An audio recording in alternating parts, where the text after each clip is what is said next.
Secara neto, sampai dengan akhir Oktober sudah terkumpul 1.459,03 triliun. Kalau boleh kursornya ngikutin supaya bisa diikuti. 1.459,03 triliun ini adalah di bawah tahun lalu masih. Dia di bawah tahun lalu laporan semester, maka kita lihat ya, pendapatan negara sekitar 73,7%, belanja negara sekitar 73,5% dari target. Jadi ini cukup imbang. APBN-nya terus kita jaga dengan sangat hati-hati. Oke, kita masuk ke pendapatan negara. Pendapatan negara terkumpul 2.113,3 triliun, 73%, 73,7% dari target. Langsung saja masuk ke penerimaan pajak. Untuk penerimaan pajak, saya mau menyampaikan realisasi bruto dan realisasi neto dari penerimaan pajak. Yang membedakan antara realisasi bruto, penerimaan bruto, dan realisasi neto adalah yang namanya pengembalian pajak atau restitusi. Jadi kita lihat sekarang kalau yang realisasi bruto sampai dengan Oktober itu sudah terkumpul 1.799,5 triliun.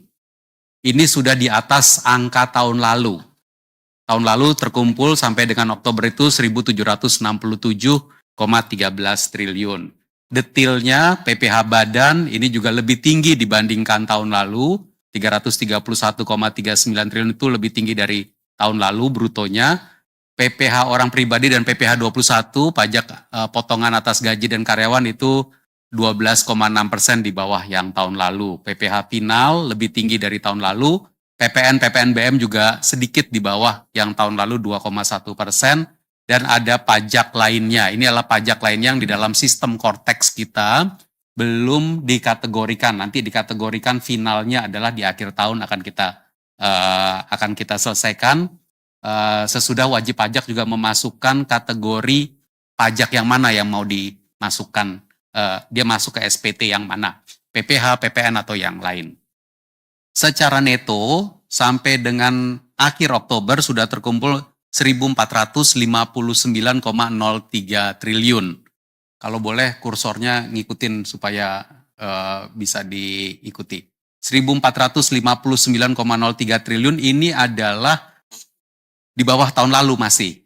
Dia di bawah tahun lalu 1.517,54 triliun. Tapi 1.459,03 triliun itu sekitar 70,2% dari outlook Lapsem.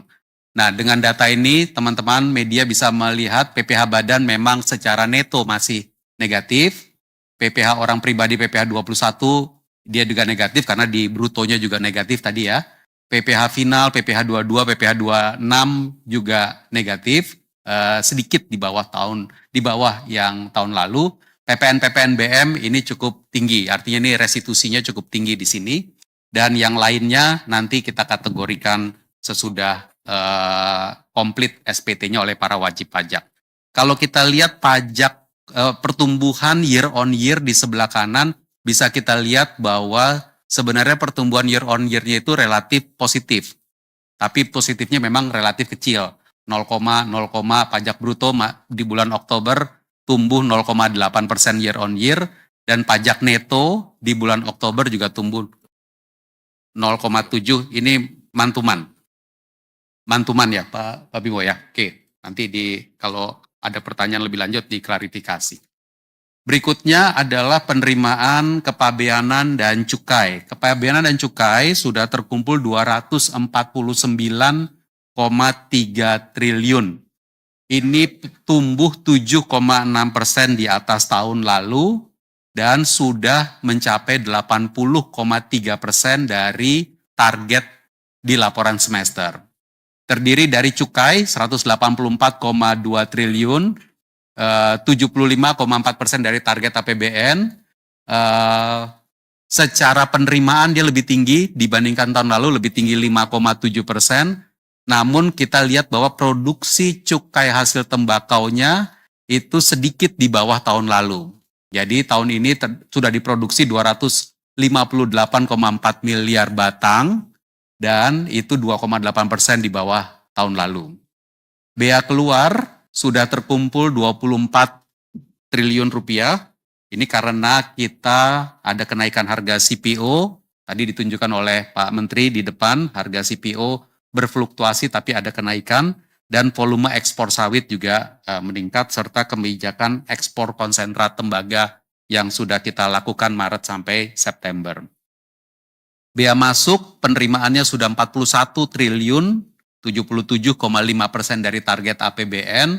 Ini kalau kita lihat pertumbuhannya dibandingkan tahun lalu sedikit kontraksi 4,9% di bawah tahun lalu karena penurunan bea masuk dari komoditas pangan dan utilisasi free trade agreement. Saya ingin sampaikan penindakan rokok ilegal di sebelah kanan bawah.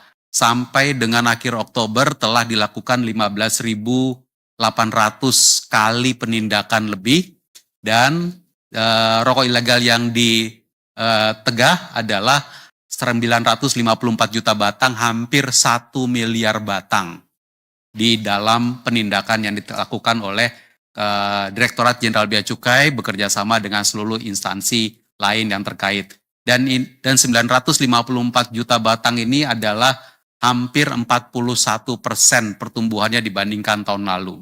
Tapi kalau kita bandingkan dengan estimasi rokok ilegal yang ada di luar, ini masih sangat di bawah.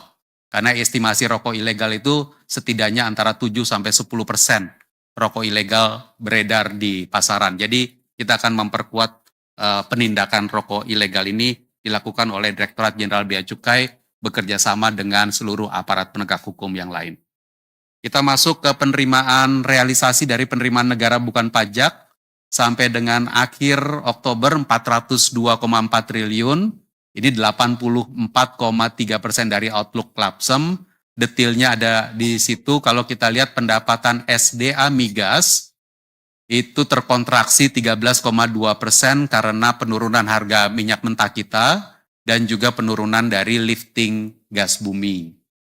Sementara itu untuk SDA sumber daya alam non migas terkontraksi sekitar 9,4%, dipengaruhi oleh moderasi harga batu bara. Tadi dilihat di depan yang disampaikan oleh Pak Menteri, harga batu bara mengalami penurunan dan juga penurunan volume produksi batu baranya.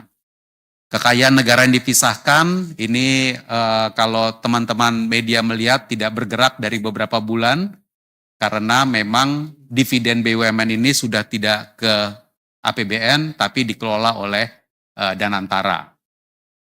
PNBP lainnya, utamanya adalah PNBP yang didapatkan oleh kementerian lembaga, ini tumbuh 17,6% di atas tahun lalu, karena ada beberapa kementerian lembaga yang bisa mengoptimalkan, meningkatkan penerimaan negara bukan pajaknya. Komdigi ada, Kejaksaan yang kemarin diserahkan, termasuk yang penyerahan disaksikan oleh Bapak Presiden, lalu Kementerian IMIPAS, layanan visa dan paspor, Kementerian Perhubungan, dan juga dari premium obligasi negara, serta dari hasil penempatan uang negara. Sementara itu penerimaan negara bukan pajak dari Badan Layanan Umum kita juga ini cukup baik, 82,2 triliun, sekitar 82%, 82,7% dari target outlook kita. Secara umum 402,4 triliun telah kita kumpulkan untuk penerimaan negara bukan pajak, ini memang di bawah tahun lalu. Tahun lalu sudah terkumpul 477,7. Tapi kalau kita lihat tadi beberapa hal termasuk dividen yang tidak masuk ke APBN, harusnya ini cukup bisa kita handle ke depannya. Khusus untuk penerimaan negara bukan pajak sumber daya alam, saya ingin sampaikan bahwa memang terjadi kalau di tahun 2025 penerimaan migas maupun non-migasnya untuk SDA yang 2025 adalah 197,9 triliun, ini di bawah dari yang sudah dikumpulkan tahun lalu 222,4 triliun. Hal-hal yang menjadi penyebabnya seperti yang saya sampaikan tadi. Moderasi harga minyak mentah, harga batu bara juga turun, penurunan volume batu bara juga turun. Kalau kita lihat tadi tentang asumsi realisasi di APBN, saya ingin tunjukkan khusus ini. Realisasi sebelah kanan, realisasi dari lifting minyak bumi. Realisasi dari lifting minyak bumi itu tahun lalu 582.000 barrel per hari, tahun ini naik ke 589.000 barrel per hari. Namun 589.000 barrel per hari ini masih di bawah asumsi APBN, yaitu 605.000 barrel per hari. Meskipun mungkin beberapa kalau harian itu sudah di atas 605, tetapi rata-rata setahunnya masih di 589. Kita tentu berharap ini akan bisa meningkat terus dan asumsi APBN-nya nanti bisa didapatkan. Kalau kita lihat sumber daya alam minerba yang di bawah, HBA itu adalah harga batubara acuan. Kita lihat harga batubara acuan itu di bawah dari yang diasumsikan di APBN. Sehingga ini kalau 2025 $112,5 per ton, itu di bawah dari asumsi APBN $115 per ton. Begitu juga volume produksinya semua rata-rata di bawah, sehingga royalti batu baranya di bawah, dan penjualan hasil tambang PHT itu adalah penjualan hasil tambang juga tidak mencapai dari asumsi yang kita taruh di laporan semester ataupun yang di APBN 2025. Jadi dari sisi penerimaan, meskipun kita melihat titik-titik resiko, tapi relatively on track, dan ini kan kita sampaikan terus di dalam 2 bulan sisa tahun 2025 ini.